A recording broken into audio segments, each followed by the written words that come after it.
बहुत समय पहले की बात है। गलील के एक छोटे से गांव काना में एक भव्य विवाह समारोह आयोजित किया गया था।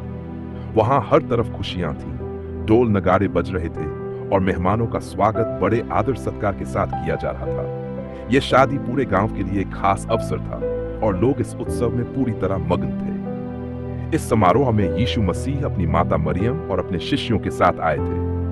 हर कोई भोजन और दाखरस का आनंद ले रहा था, लेकिन समारोह के बीच एक अप्रत्याशित समस्या खड़ी हो गई। मेजबानों के पास जो दाखरस था वह खत्म हो गया। यह स्थिति मेजबानों के लिए बहुत शर्मिंदगी की बात हो सकती थी, क्योंकि विवाह जैसे बड़े अवसर पर मेहमानों को संतुष्ट करना सबसे बड़ा कर्तव्य माना जाता था।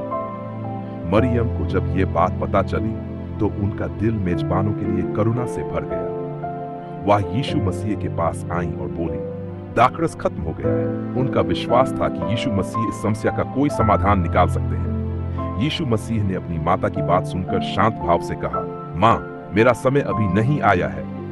यह कहते हुए भी उनकी आंखों में एक विशेष दया और प्रेम झलक रहा था। मरियम ने कुछ नहीं कहा, लेकिन नौकरों से कहा, जो कुछ यीशु मसीह तुमसे कहें वैसा ही करना। वहां पास में पत्थर के 6 बड़े मटके रखे थे, जिन्हें आमतौर पर शुद्धिकरण के लिए पानी रखने के काम में लाया जाता था। यीशु मसीह ने नौकरों से कहा, इन मटकों को पानी से भर दो।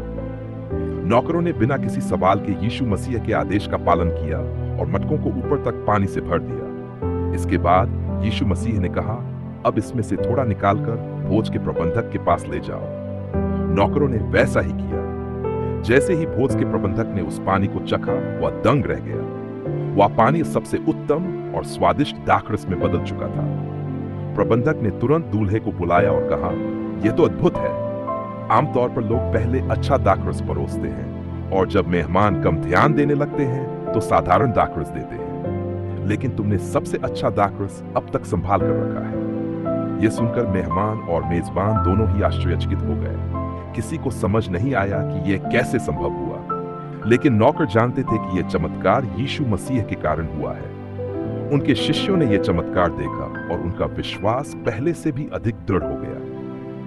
काना के इस विवाह में पानी को दाखरस में बदलने का यह चमत्कार यीशु मसीह का पहला सार्वजनिक चमत्कार था। इस घटना ने यह दिखाया कि यीशु मसीह न केवल दिव्य शक्ति के स्वामी हैं, बल्कि उनकी करुणा इतनी गहरी है कि वह इंसानों की साधारण परेशानियों का भी ध्यान रखते हैं। यह चमत्कार सिर्फ एक अद्भुत घटना नहीं थी, बल्कि यह संकेत था कि परमेश्वर का अनुग्रह हमारे जीवन के हर पहलू में कार्य कर सकता है। इस प्रकार काना का विवाह न केवल खुशियों का एक अवसर था, बल्कि यह उस क्षण का गवाह बना जब यीशु मसीह ने पहली बार अपनी दिव्यता को प्रकट किया।